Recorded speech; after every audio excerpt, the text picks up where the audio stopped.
Donc si Jean-Louis Walter, médiateur de Pôle emploi, Catherine Becchetti-Bizot, médiatrice de l'éducation nationale et de l'enseignement supérieur, Thierry Sénamo, directeur de la Fédération nationale des centres de gestion de la fonction publique territoriale, et Christine Joanneau, directrice du Défenseur des droits, peuvent nous rejoindre sur le plateau. Merci à vous. Il y a suffisamment de place.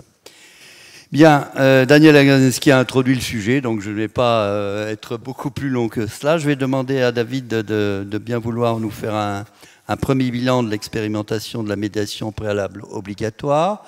Juste un mot sur le feu le rapport, on peut dire. Il y a quand même un ministère où ça marche très très bien, c'est le ministère de la Défense, avec la commission de recours des militaires, ce qui nous évite beaucoup de contentieux dans les tribunaux administratifs. C'est une commission avec des hauts gradés indépendantes et qui traite vraiment et qui fait vraiment un excellent travail. C'est probablement le dernier et le seul ministère où on voit un rapport tout à fait efficace. Alors David, je te cède la parole pour, dans un temps très limité, présenter un peu le bilan. Où est-ce qu'on en est de cette médiation préalable obligatoire ? Merci. Je ne vais pas me risquer un long bilan sous le regard perçant de France Stratégie, après ce qui vient d'être dit. Mais je suis complètement d'accord avec le fait que la baisse du contentieux dans les tribunaux administratifs ne peut pas être un indicateur, ou en tout cas le seul.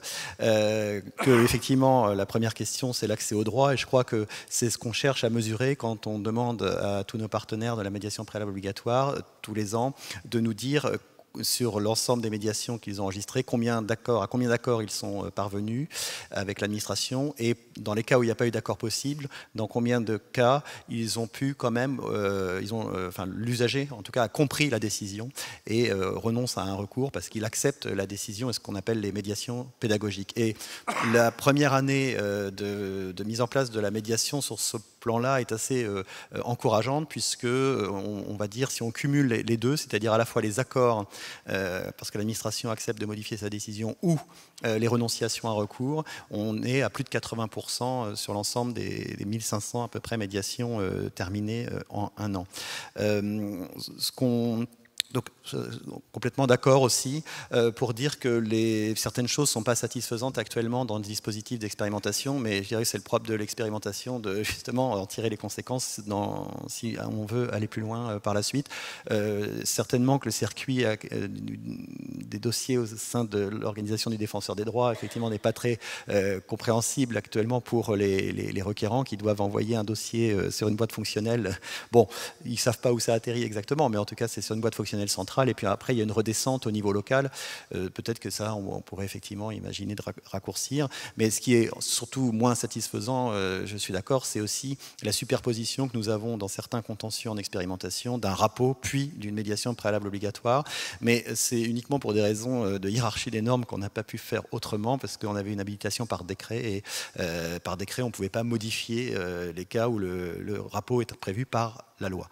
Donc malheureusement, on a effectivement ce chevauchement actuellement dans certains cas qui n'est pas du tout opportun pour des publics en plus en difficulté. Mais je crois que si véritablement les chiffres confirment l'intérêt de la MPO, le but, je crois, sera de remplacer les rapports par de la médiation préalable obligatoire, en tout cas dans des contentieux massifs comme les contentieux sociaux ou les contentieux de la fonction publique. Merci. Merci David. Alors, Monsieur Walter, est-ce que vous pouvez un peu nous dire où vous en êtes à Pôle emploi sur cette application de médiation préalable obligatoire ? Bien sûr, mais peut-être par rapport à tout ce que j'ai entendu, sur les 5 minutes, j'en prends 2 pour donner 2-3 éléments de compréhension de débat. Moi, je suis arrivé, j'avais aucune formation de médiateur. Je suis arrivé à l'époque sollicité pour créer la médiation à Pôle emploi. Une loi qui met en place un dispositif auquel personne ne s'attend.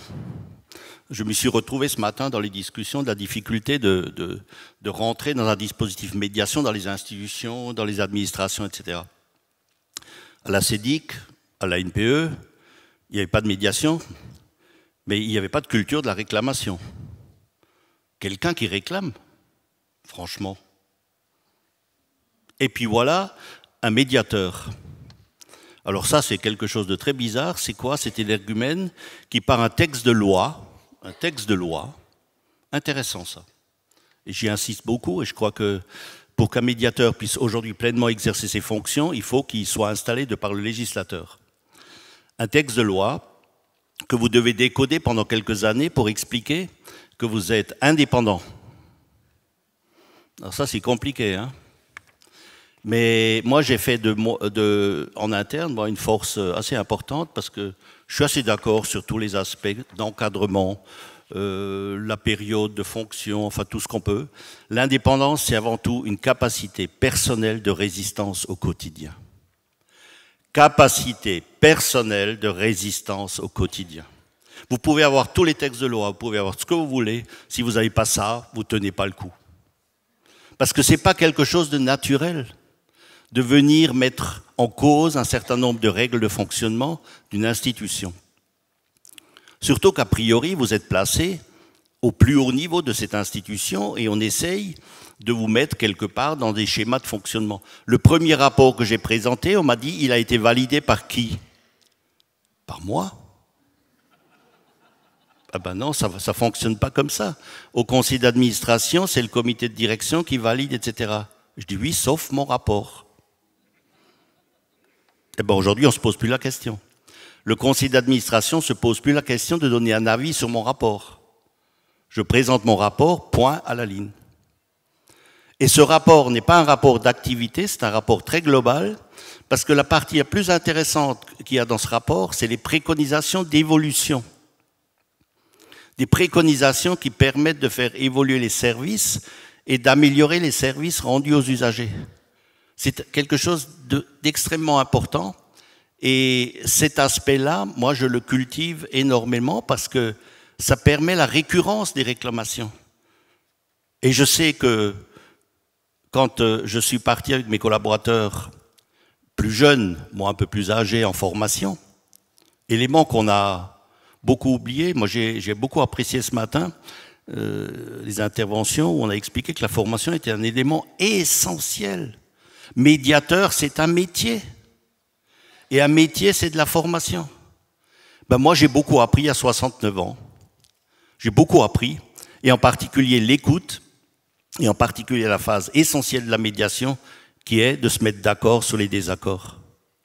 Une fois que vous avez fait ça, après, les choses vont beaucoup mieux. Et cet élément, il ne faut pas le négliger. Donc moi, si je devais revendiquer quelque chose à un moment donné, c'est indépendance. Oui, indépendance, mais indépendance aussi sur la possibilité de la personne de s'exprimer clairement et d'avoir quelque part, je dis souvent, Jacques Toubon le sait très bien, moi, d'avoir dans la loi qui définit ma fonction que je suis le correspondant de Pôle emploi, du médiateur, du défenseur des droits, je dis, moi, j'ai un retour auprès de mon grand frère. Demain, il m'arrive quoi que ce soit, je sais que je peux me retourner quelque part. Ça, je pense que demain, il ne faut pas l'oublier, parce que c'est pas évident que l'un ou l'autre, quand il va prendre des fonctions, il risque à un moment donné d'être en difficulté. Et il a besoin quelque part de pouvoir se raccrocher à quelqu'un, parce qu'il est tout seul. Il est tout seul, le médiateur. Ensuite, la façon d'organiser, moi j'ai voulu quelque chose à Pôle emploi de très simple, qui est territorialisé. Et c'est pour ça, dans la loi qui permet la médiation préalable obligatoire, mon circuit est le plus simple possible. Ça va directement chez le médiateur régional qui est sur le terrain et qui traite. Nous, on arrive à traiter des situations dans la journée. Notre délai moyen de traitement, c'est 22 jours. Sur 1049 dossiers dans le cadre de la médiation préalable obligatoire, 40% sont traités dans les 22 jours ou parfois un peu plus, mais quasiment jamais au-delà du mois, dans une médiation totale. Ça veut dire que le demandeur d'emploi qui s'adresse au médiateur arrive à obtenir, grâce à la médiation, tout ce qu'il a demandé. 14 dossiers sur le rapport qu'on a pu faire vont dans la juridiction administrative, dans la médiation préalable obligatoire. Tout le reste, alors, on n'est pas tout à fait d'accord encore sur le terme de médiation pédagogique, mes chers amis, parce que après-demain, je vais devenir le service pédagogique de Pôle emploi, ce que je ne veux pas du tout. Alors, pas du tout. Je ne veux pas être l'instance à laquelle on va dire « Allez donc voir le médiateur, il va vous expliquer ». Ce n'est pas mon rôle. Donc, nous ne sommes pas au bout de la recherche pour trouver le bon terme, mais dans ces médiations où le demandeur d'emploi vous écrit « Monsieur le médiateur, grâce à la médiation, vous avez réussi à renouer le contact, à renouer la confiance. J'ai compris pourquoi je suis traité de telle ou telle façon et ça me convient, ça me suffit et les relations avec Pôle emploi sont renouées. » C'est une médiation aboutie, dans le sens de la médiation. Mais je ne sais pas la qualifier comme ça, hormis le fait d'analyser et d'examiner, d'avoir des contacts suivis avec les femmes et les hommes qui nous sollicitent et qui ont, et je suis assez d'accord avec Jacques Toubon sur cet élément, qui ont dans ces institutions de plus en plus de difficultés à trouver un interlocuteur à qui parler. On n'a plus personne à qui parler. Et là, souvent, la réponse de saisine du médiateur, c'est « Monsieur le médiateur, Madame la médiatrice régionale, merci de m'avoir écouté. » Vous vous rendez compte à quoi on arrive aujourd'hui dans un pays hautement civilisé, avec des moyens de communication hyper modernes, où les gens vous disent « Merci de m'avoir écouté ». Voilà la matière sur laquelle je travaille avec mes collaborateurs, mes collaboratrices, certains sont dans la salle, qui nous passionnent beaucoup. Nous, on s'est beaucoup investi dans la médiation préalable obligatoire parce qu'on pense que c'est une vraie opportunité demain pour les institutions. Moi, j'ai réussi à Pôle emploi à motiver tout le monde. Si je devais écouter le directeur général aujourd'hui, il dit il faut l'étendre immédiatement. Enfin, nous, on est prêts, ça va. Vu les résultats, on veut de ça tout de suite et le plus vite possible.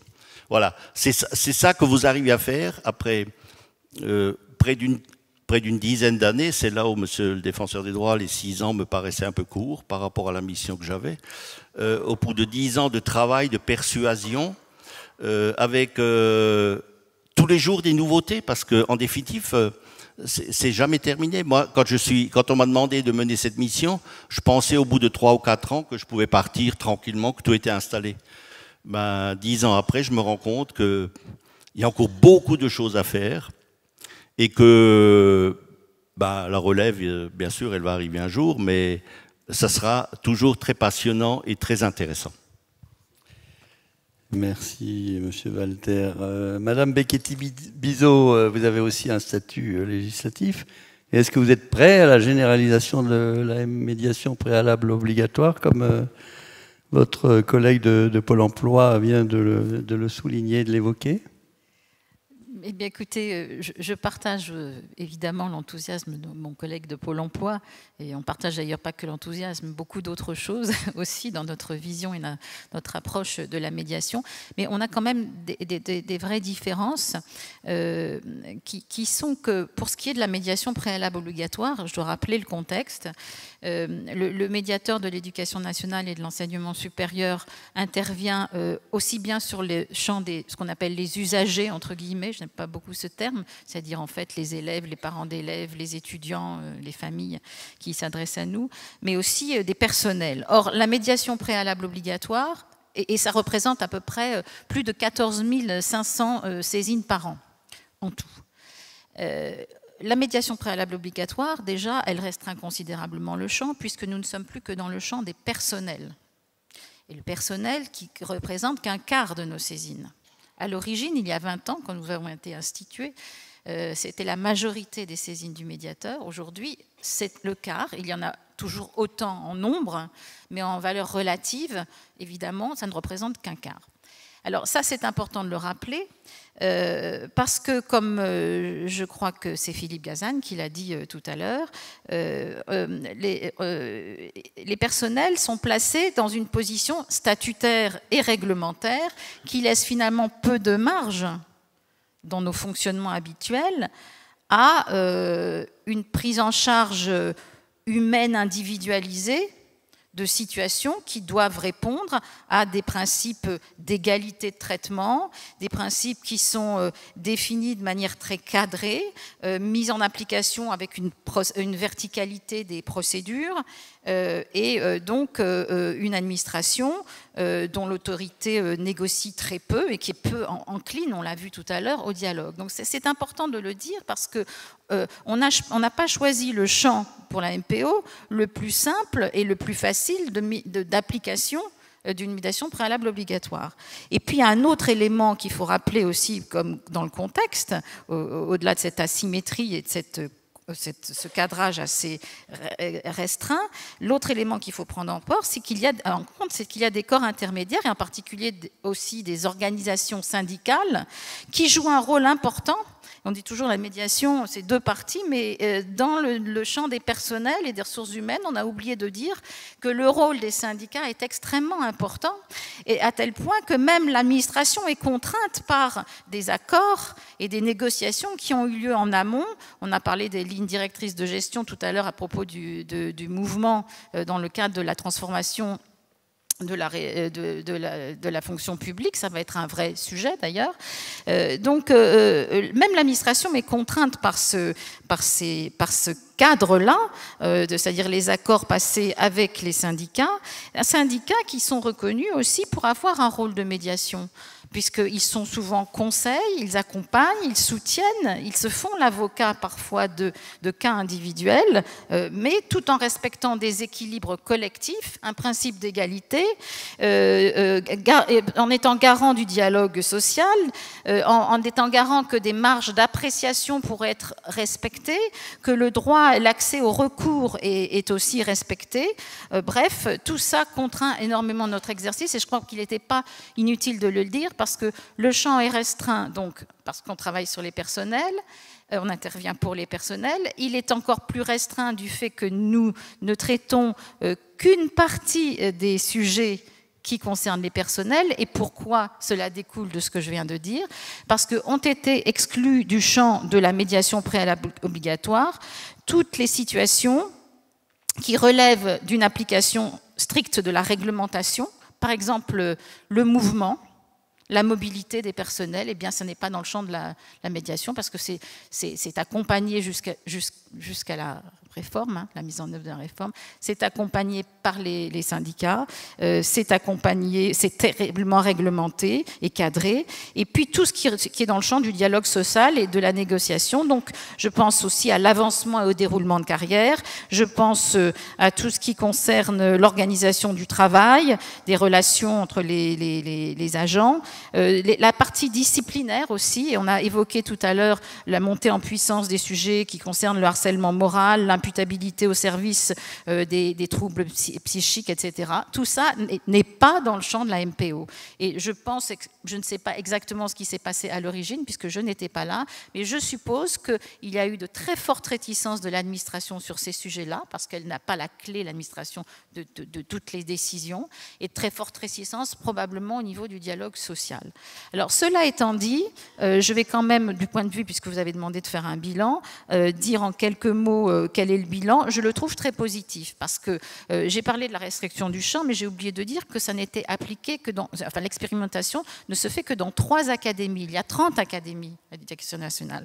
Donc, nous avons à ce stade, depuis le début, 84 MPO, avec une augmentation de 162% depuis le mois de juin, où on avait 32 MPO. Donc on est dans une montée en charge importante. 84 MPO, si l'on regarde le champ sur lequel on intervient et si l'on prend en compte les 30 académies, ça donnerait plus de 1000 MPO si on jouait le jeu sur l'ensemble du champ des personnels. Donc vous voyez qu'il faut faire dire aux chiffres ce qu'ils disent réellement. En réalité, c'est une quantité qui, selon nous, n'est pas négligeable, surtout si on fait cette projection. La plupart des saisines qui ont donné lieu à médiation préalable obligatoire, ce sont les situations relatives aux agents handicapés, en situation de handicap ou devenus inaptes. pour des raisons différentes de santé. On en a 36. Celles en matière de rémunération ou d'indemnité qui font aussi l'objet de beaucoup de demandes. Donc rémunération, indemnité, primes, etc., heures supplémentaires, retraite. 20 MPO, bon, c'est quand même assez important. Celles relatives au refus de détachement ou de mise en disponibilité, 16. Et puis les décisions de reclassement suite à un avancement de grade.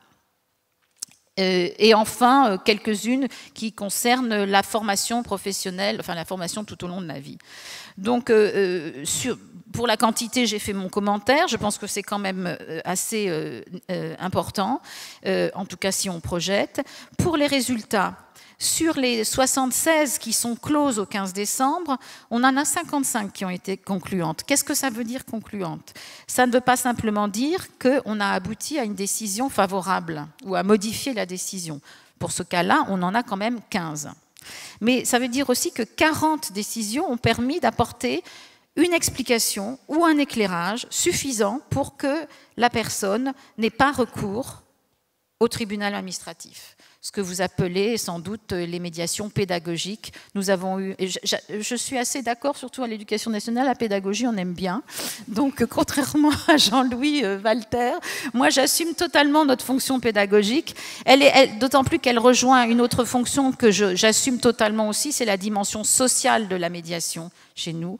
Nous sommes les écrivains publics, nous tenons la main et nous guidons beaucoup de personnes qui sont en difficulté pour exprimer leurs besoins, le problème qu'ils rencontrent, pour exprimer ce besoin d'écoute et d'accompagnement, parce qu'elles sont devant des décisions qu'elles ne comprennent pas, dont elles ne voient pas le sens et qui leur tombent sur la tête dans un langage absolument inaudible, incompréhensible. Et donc la dimension d'aide et d'accompagnement social du médiateur est très importante. Je referme la parenthèse. Donc 55 ont été concluantes, 10 seulement ont fait l'objet d'un recours déposé au TA à cette date sur les 84 que j'ai évoqués tout à l'heure. Donc je pense qu'au vu de ces résultats, on peut considérer que les médiations conduites ont abouti à une prise en compte de l'essentiel des situations conflictuelles et par voie de conséquence à limiter donc le nombre de contentieux, même si on l'a vu, ça n'est pas l'unique critère d'évaluation. Maintenant que je sais à quels critères nous allons être évalués, je n'ose pas trop m'avancer sur l'ensemble. On pourra peut-être ensuite répondre sur d'autres sujets, en particulier celui de l'extension, qui pose problème, mais on a vu en creux ce que ça impliquait pour nous. Celui aussi du fait que quand même, si on voulait, si ce sont mes derniers mots, que je n'ai pas l'occasion de m'exprimer plus tout à l'heure, je voudrais dire quand même que c'est très positif pour nous à au moins un égard, c'est que ça, malgré notre indépendance et malgré le fait que le médiateur de l'éducation nationale est vraiment institué, il est institué, il est nommé par le ministre, mais il n'est pas dans la hiérarchie de l'administration, il ne dépend aucunement de l'administration, il est totalement indépendant de ses évaluations, de ses appréciations, de ses recommandations, et il rend public ses recommandations. Donc, normalement, on ne devrait pas avoir de problème de légitimité. Cependant, nous avons quand même toujours du mal à... disons que la culture de la médiation n'est toujours pas dans l'administration. Et nous ne voudrions pas non plus en faisant trop avancer cette culture à travers la MPO, même si nous y sommes très favorables, nous nous retrouvions en situation de nous substituer au travail de l'administration qui doit mettre en place les moyens de répondre au premier niveau de réclamation ou de mécontentement ou de contestation des publics qu'elle accueille, enfin qu'elle accueille, c'est de l'accueil qu'il s'agit là en l'occurrence.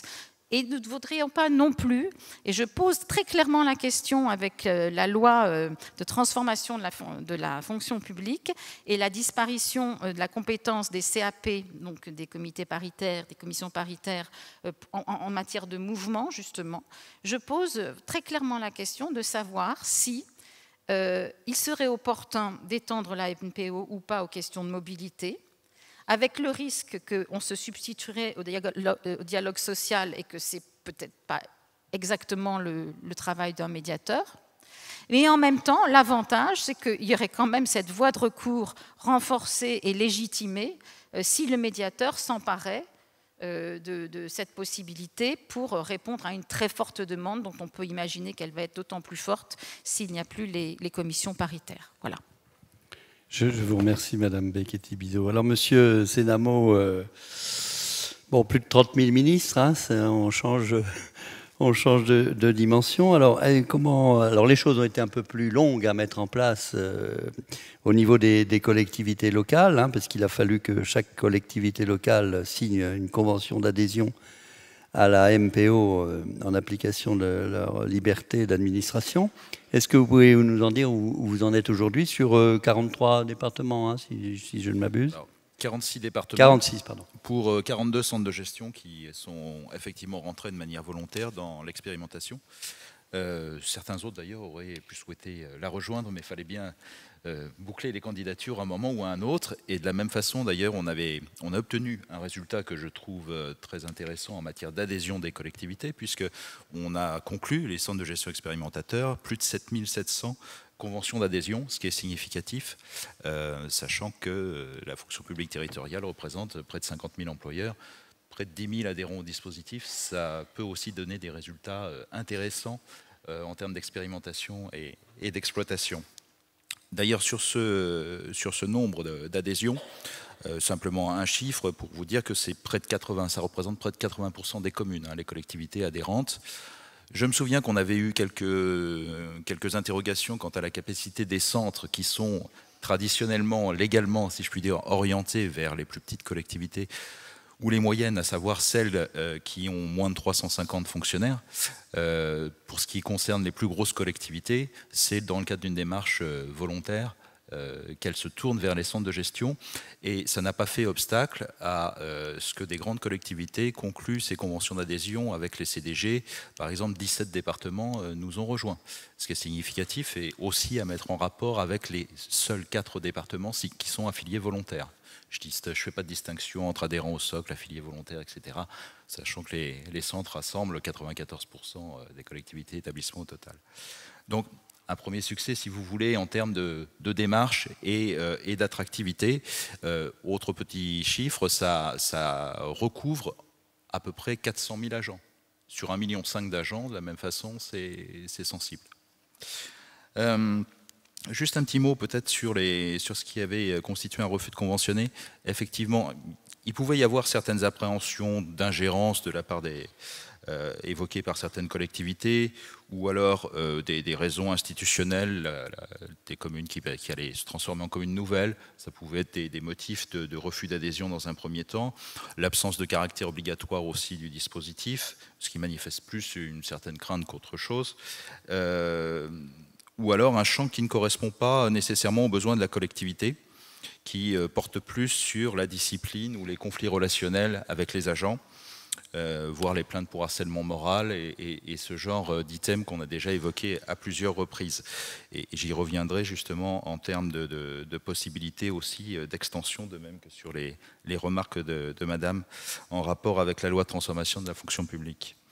Je ne reviens pas spécifiquement sur le profil des médiateurs. Sachez simplement qu'ils ont tous suivi une formation, qu'ils sont 90, et que dans chaque centre de gestion, il y a au moins 2 médiateurs qui sont présents de façon à pouvoir se déporter éventuellement, puisque les centres ont une activité de conseil également de l'employeur. Donc il ne faut pas qu'il y ait de connivence ou autre, de soupçons qui puissent s'installer, et que l'ensemble des médiateurs adhèrent à une charte des médiateurs qui rappelle les principes, les valeurs de la médiation et le processus lui-même de la médiation. On pourra parler éventuellement des modalités de financement, mais sachez simplement que les tarifs ont été raisonnés, qu'ils découlent de l'application de l'article 22 de la loi du 26 janvier 1984, et qu'ils ne sont supportés, bien sûr, que par les collectivités qui adhèrent au dispositif. Et encore une fois, c'est modique, donc ça n'a pas créé de difficultés en termes d'attractivité.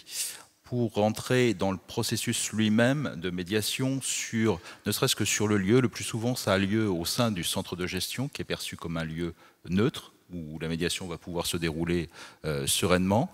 Parfois, les médiateurs acceptent aussi de se déplacer à la demande des parties. La saisine se fait dans tous les cas par écrit, bien entendu, mais souvent des boîtes mail dédiées avec une adresse médiateur ont été créés, ce qui permet de faciliter leur saisine. De la même façon, les centres se sont attachés à bien faire connaître aux collectivités leur obligation aussi de mentionner sur leur décision express la mention de l'obligation de recours au médiateur pour les décisions qui sont citées par le décret, et la convention d'expérimentation de la MPO entre les collectivités et les CDG conseille en quelque sorte de faire un recours administratif préalable pour justement susciter véritablement une décision qui contrarie en quelque sorte effectivement l'agent dans le cas d'espèce, mais plutôt qu'une décision individuelle défavorable acquise de façon implicite, la vérifier et à ce moment-là faire éventuellement le recours à la médiation. Alors ce qui est intéressant, c'est que on a eu un certain nombre de médiations. Je précise tout de suite que les collectivités pouvaient adhérer au dispositif jusqu'à la fin de l'année 2018, donc bien après l'entrée en vigueur du dispositif, ce qui explique les chiffres relatifs de la médiation et qu'une année véritablement pleine sera beaucoup plus significative. Sur la période, donc jusque, je crois que c'était à fin mars 2019 que devait être établi le rapport, les centres en question ont enregistré 172 médiations et en ont réellement engagé 90, puisque parmi elles, 82 saisines ont été rejetées. Alors les motifs étaient différents. La plupart du temps, pour 53 d'entre elles sur 82, ces décisions étaient hors champ de la MPO. 14 étaient des décisions qui émanaient de collectivités qui n'avaient pas conventionné. 3 cas dans lesquels le délai de recours était forclos, et 5 où la date de l'acte faisant grief était antérieure à la date d'adhésion. En ce qui concerne les types de saisines traitées, sur les 90 médiations engagées, près de 75% des saisines ont concerné des questions de rémunération. C'est vraiment l'essentiel de l'objet de la MPO, avec des refus d'attribution du NPI, de la NBI, ou alors des difficultés concernant la modification du régime indemnitaire, ce genre de choses. Voilà. En ce qui concerne le déroulement de la médiation elle-même, le délai qu'on avait envisagé, à savoir respecter les 3 mois, est effectivement bien respecté, puisqu'elle dure en moyenne 2 mois maximum. Donc ça, c'est une bonne chose. Intéressant aussi en ce qui concerne les parties en présence. Sur les 54 médiations qui ont été terminées, dans 14 cas, l'agent était accompagné d'un représentant syndical. Bien sûr, comme vous le savez, l'agent peut être accompagné par un conseil, avocat ou représentant syndical, et je reviendrai sur ce point en particulier. Lorsqu'il y a eu accord des parties, ce qui a été le cas dans la large majorité des cas, puisque on enregistre un taux de succès de 63%. Le président Bruno Lasserre, tout à l'heure, j'entendais parler de 67 ou 68% lorsque la médiation était organisée par la justice administrative. Là, on est à un taux de 63%, ce qui est tout de même plutôt intéressant, parmi lesquels, si on répartit 2 tiers, 1 tiers a consisté finalement à une compréhension de la décision qui avait été prise et une simple acceptation par l'agent de ce fait. La médiation pédagogique. La fameuse médiation que je n'ose appeler pédagogique devant M. Walter, mais que tout le monde a compris dans la salle. Tout le monde a compris de quoi il s'agissait. Les 2 autres tiers ont donné lieu à une modification de la décision initiale, ce qui est aussi une preuve finalement de la réalisation effective du dialogue et de la compréhension par les parties du sens de la médiation, à savoir une capacité au compromis, à revenir sur sa décision lorsque on s'aperçoit qu'elle permet d'éteindre un conflit, et aussi parfois de maintenir l'agent dans la collectivité d'une manière plus sereine. En ce qui concerne la formalisation de la décision, très rapidement, il y a toujours un acte de fin de médiation. Je vais faire court à ce moment-là pour revenir sur certaines difficultés de mise en œuvre. En ce qui concerne... Alors, ce qui était intéressant, oui, c'est ce qui a été relevé par les centres de gestion d'une façon générale, c'est que le champ de l'expérimentation peut apparaître un peu trop limité.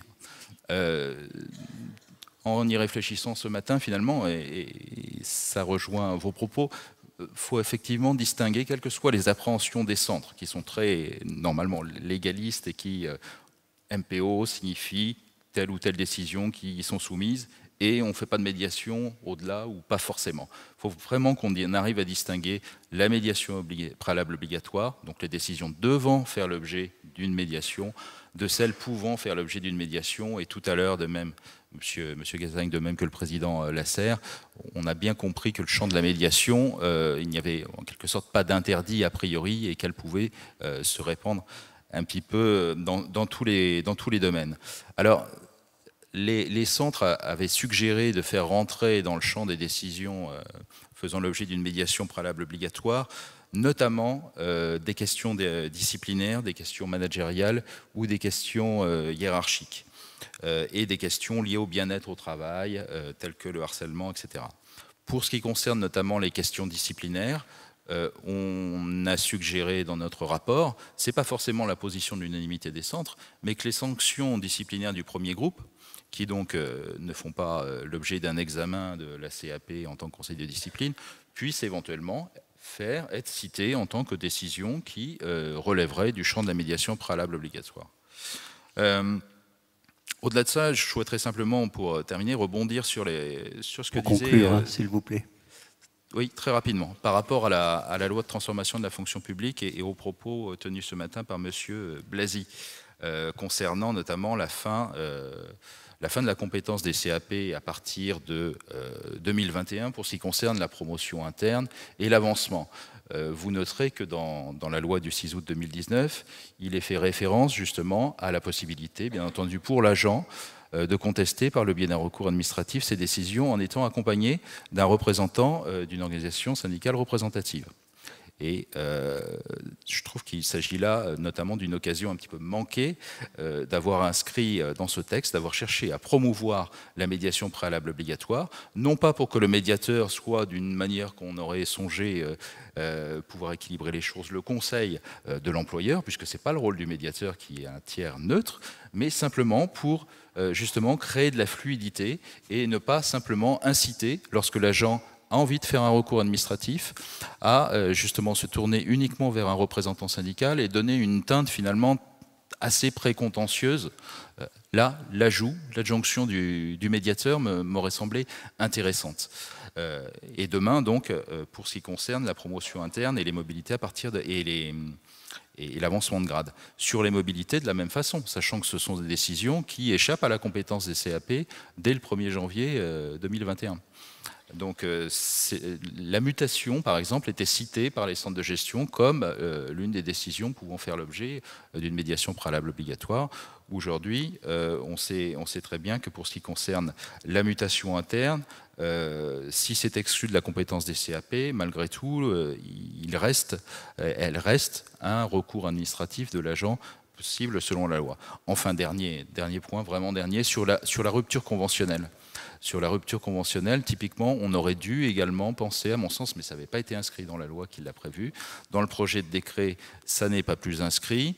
Le représentant syndical qui peut accompagner l'agent est mentionné. Ça obéit à toute une procédure d'échange pour vérifier que la rupture conventionnelle est bien consentie par les deux parties de façon éclairée. On aurait pu effectivement songer à citer aussi le rôle du médiateur dans ces textes. Voilà ce que je voulais vous dire. Je vous remercie d'avoir un peu accéléré et précisé un peu vos propos sur la suite, en fait, sur les évolutions futures et les conclusions qui seront tirées sur l'expérimentation. Alors, sous réserve de l'acceptation de votre patron, Madame Joanneau, vous allez quand même je pense que le défenseur des droits ne pouvait pas ne pas être dans cette expérimentation particulière. Puisque vous me provoquez, juste avant que vous donniez la parole à Christine, qui suit ça depuis 2 ans avec Marc Loisel auprès d'elle, avec Xavier Libert aussi, qui a été, avant David, en charge, et avant vous, M. Gazagne. Et vraiment, c'est un travail, je crois, je suis très très content de ces assises, parce que je pense que le défenseur a vraiment, dans cette affaire, essayé d'abord de jouer le jeu, et puis de faire travailler ses méninges, et c'est, comme je l'ai dit tout à l'heure, assez compliqué. Mais je veux juste dire quelque chose à propos de ce que vient de dire M. Dameau. Tout à l'heure, j'ai dit, attention à ce que la médiation ne prenne pas la place de la défaillance des services publics, c'est-à-dire des politiques économiques et budgétaires, qui sert le kiki des services publics et qui amène les gens à trouver en porte close, à venir voir les médiateurs. Et d'abord, les délégués des défenseurs des droits. Mais, M. Sénamo, je vous le dis, et je le dis aussi à Mme Piketty, parce qu'elle en a parlé aussi, attention à ce que la médiation ne prenne pas la place du dialogue social. Et toujours pour les mêmes raisons, d'ailleurs, parce que, comme vous le savez, on a regroupé les organismes parce que c'est plus efficace, parce que ceci, on sait très bien que c'est aussi une manière de réduire les dispositifs. Moi, je ne suis pas de ceux qui pensent que ça sera nécessairement négatif, sauf peut-être pour l'égalité femmes-hommes, où je ne suis pas sûr qu'on va y retrouver son compte. Bon, mais c'est un autre sujet. Mais néanmoins, je ne pense pas qu'on puisse envisager que le dialogue social, qui est un élément de démocratie essentiel, puisse se voir substitué par la médiation. Voilà, je réagis à ça parce que je pense vraiment que c'est un sujet, les perspectives qui ont été ouvertes par Mme Piketty et M. Sénamo, c'est un vrai sujet que je qualifierais de politique, donc qui ne dépend pas de nous, qui dépend naturellement des décisions du gouvernement et du Parlement. Je vous remercie. Je pense que les jours qui se déroulent aujourd'hui montrent qu'on a besoin de dialogue social dans notre pays, hein, Monsieur le Ministre. Alors, Madame Joanneau, est-ce que vous avez néanmoins quelque chose à dire après les propos de votre si j'ai bien compris, de manière très courte, parce que, voilà. C'est là, quand on passe en dernier, on est un peu victime. Hein. Bien, peut-être rappeler en quelques mots, effectivement, quelle est, pour le défenseur des droits, cette médiation préalable obligatoire qu'il donc assure par le biais de ses délégués. Elle concerne des litiges sociaux, en fait, qui tournent autour du RSA, des APL, des allocations logement, et la prime exceptionnelle de fin d'année. Alors, cette expérimentation sur un plan territorial, nous, elle s'exerce dans 6 départements que je vais citer rapidement. Le Bas-Rhin, l'Isère, la Haute-Garonne, la Loire-Atlantique, le Maine-et-Loire et la Meurthe et Moselle. Alors, quel constat fait-on de cette médiation préalable obligatoire? D'abord, pour dire aussi que cette médiation représente évidemment une toute petite part de l'activité du défenseur, puisque le défenseur avait rappelé tout à l'heure que c'était 80 000 réclamations que nous traitions. La médiation préalable obligatoire, entre le 1er avril 2019 et le 31 octobre donc, de cette année, le défenseur des droits a reçu 391 demandes de médiation préalable obligatoire. Donc vous voyez, c'est un chiffre qui est quand même très faible. Très faible, mais en augmentation par rapport à l'an dernier. Puisque pour la même période l'an dernier, nous avions reçu 222 demandes, soit une augmentation de 60%. Donc ce qui est peut-être, je ne sais pas si nous avons déjà atteint notre rythme de croisière, mais ça reste quand même une augmentation assez significative. Alors ça veut dire quoi? Qu'en gros, nous recevons à peu près une bonne cinquantaine de dossiers chaque mois contre plutôt 40 l'an dernier. Alors, les personnes saisissent le défenseur des droits. Nous recevons aussi des demandes qui nous sont transmises par les tribunaux administratifs. Pourquoi? Parce que lorsque cette médiation préalable obligatoire n'est pas intervenue, les tribunaux administratifs, finalement, reçoivent parfois directement la requête et finalement clôt cette requête en renvoyant la personne vers le défenseur des droits en lui demandant de, en quelque sorte, régulariser cette situation en nous saisissant. Et ça, on constate quand même que ce chiffre est important puisque nous avons reçu là pour le début pour cette année près de 20% des demandes qui nous proviennent en fait des tribunaux administratifs, ce qui est quand même en légère augmentation par rapport à l'an dernier puisqu'on était autour de 15%. Alors, quels sont les départements, j'allais dire, pour lesquels on a une augmentation quand même assez conséquente de ces demandes?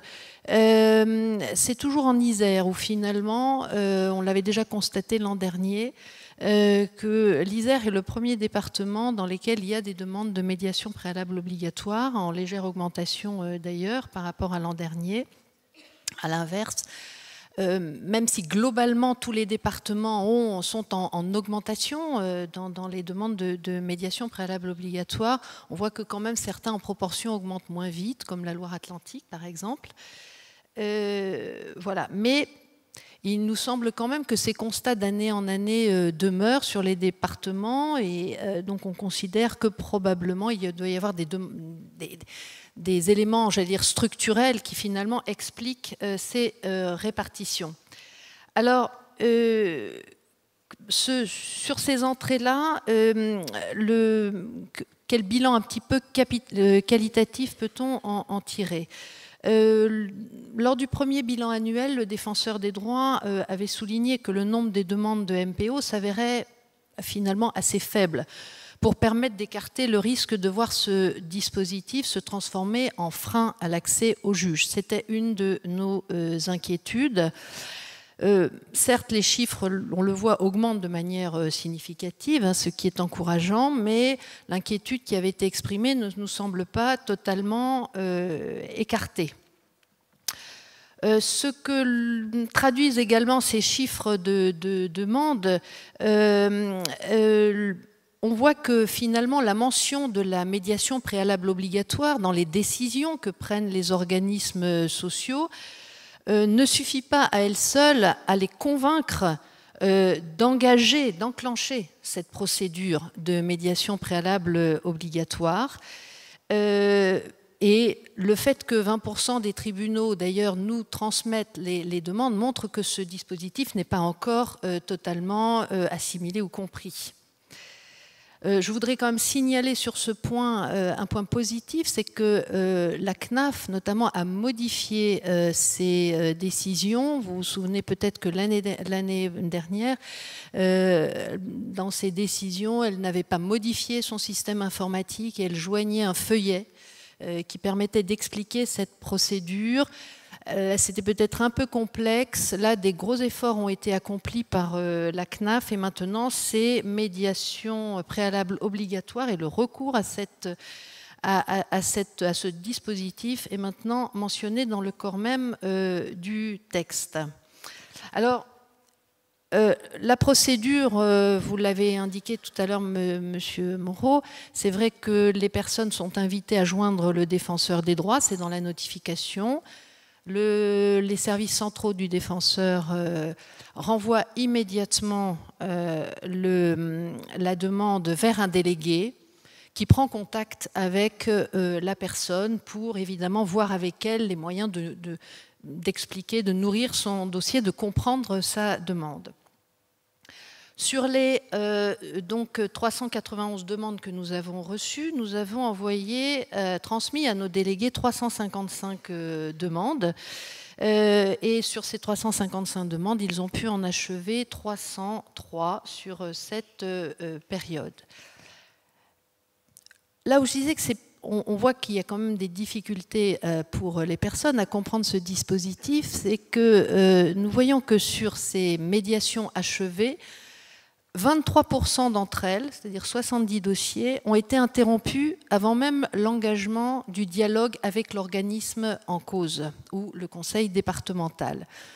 Soit parce qu'il n'a pas été possible de prendre contact avec les intéressés, dans 13% des cas, soit parce que les explications pédagogiques fournies par les délégués ont conduit les intéressés à interrompre la médiation avant même la saisine de l'organisme à hauteur à peu près de 10%. Là aussi, on est dans des proportions qui sont sensiblement les mêmes que celles obtenues durant la première année d'expérimentation. Nous avons... alors, sur ce point-là... 13% de personnes qui, effectivement, demeuraient injoignables. Évidemment, ça nous paraît quand même important. Peut-être ne comprennent-elles pas donc, ce dispositif, ou peut-être se disent-elles que, finalement, elles ont fait leur demande et peut-être est-ce un rapport comme un autre. Voilà, sans bien, encore une fois, avoir une difficulté d'interprétation.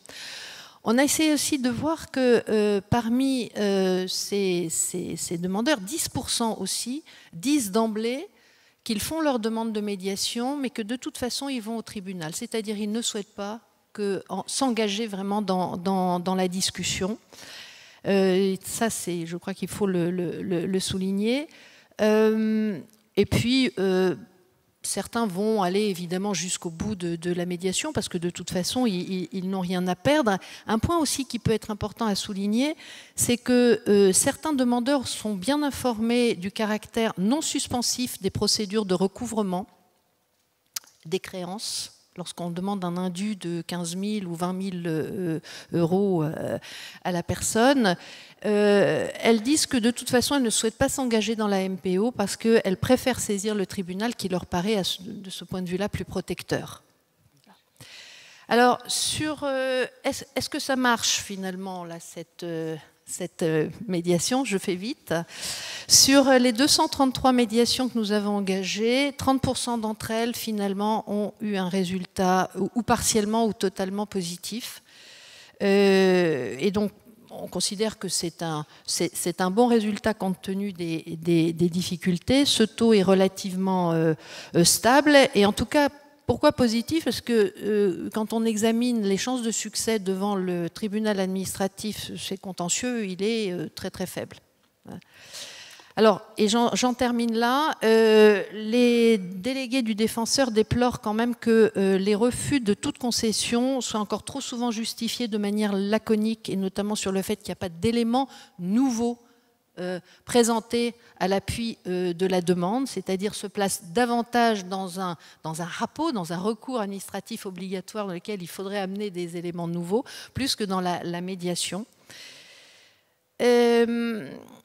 Sur l'aspect pédagogique, on s'est aussi interrogé, est-ce que finalement les délégués pouvaient, au retour des explications qui sont données par les organismes sociaux, pouvaient faire admettre à la personne que ces justifications étaient les bonnes? Oui, dans un certain nombre de cas, encore faut-il qu'on ait ces explications qui soient suffisamment claires, précises, et sinon, évidemment, tout ça ne peut pas aboutir. Voilà, et surtout, je voudrais en terminer là.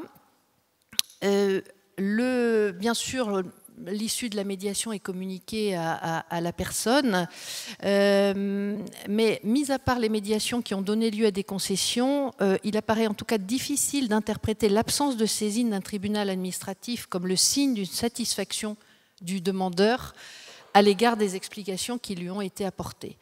Et donc ça, c'est un point important. Et bien sûr, je crois que tout ça montre que la véritable culture de la médiation n'est pas encore totalement acquise en ce qui nous concerne. Il y a encore quelques progrès à faire, mais on peut espérer que ça va venir. Voilà. Je vous remercie pour ces explications. Le mot de la fin pour M. Walter. Après, aucune prétention sur le mot de la fin. Oui, mais en tout cas, en une phrase. Deux, trois remarques au travers de ce que j'ai entendu et peut-être de ce que j'ai oublié. C'est vrai que c'est un vrai sujet pour la saisine du médiateur dans le cadre de la médiation préalable obligatoire. J'ai demandé, moi, en ce qui me concerne dans l'institution où j'exerce, de réformer tous les courriers de décision pour bien préciser la procédure. Du coup, on n'a aucun problème. Les courriers sont très clairs et on sait très clairement par quel mode il faut passer pour saisir le médiateur, et ça se passe plutôt bien. Deuxième élément, nous n'enregistrons aucun arrêt en cours de médiation, aucune sortie de médiation, c'est-à-dire les médiations se tiennent normalement, je vous dis 13 sur plus de 1000 non aboutis. Voilà un peu le résultat. Et dernier point que je voulais ajouter par rapport à un débat qu'on a eu un peu ce matin, la médiation dans une institution, elle n'est pas gratuite, elle est préfinancée. La loi impose à l'institution de préfinancer la médiation, d'avoir toute une structure, de donner aux médiateurs les moyens de fonctionnement, etc. Donc c'est pas gratuit, c'est pas tout à fait ça, mais c'est préfinancé, donc c'est gratuit pour le demandeur qui s'adresse à l'institution. De par le fait que le médiateur de l'institution soit officiellement en place, l'institution rentre, le médiateur a la possibilité de considérer que l'institution rentre en médiation. Sauf accord contraire qui arrive exceptionnellement où l'institution dit dans telle situation je ne veux pas rentrer en médiation. Ça arrive, ça a dû m'arriver une ou deux fois dans l'année, mais ça peut arriver. Voilà les 2-3 précisions que je voulais donner. Je vous remercie. Je crois qu'on peut applaudir les médiateurs institutionnels présents à la table ronde et puis enchaîner sur la dernière table ronde de la journée. Dans ce qu'a dit Christine, je veux juste ajouter, il y a une difficulté particulière dans celle que nous menons, donc, c'est que ça porte sur le RSA, et le RSA, c'est les conseils départementaux. Hein. Donc nous avons en face de nous, non pas des organismes, non pas des administrations, etc. Nous avons des présidents de conseils départementaux élus et, de par les lois de décentralisation, souverains. En gros, c'est un élément, et David Moreau tout à l'heure a parlé de la question du rapport et tout ça, c'est un élément dont il faut tenir compte, et pour les suites futures, il faudra voir comment nous pouvons, et nécessairement, comme l'a dit David Moreau, par la loi, faire avancer les choses. Merci.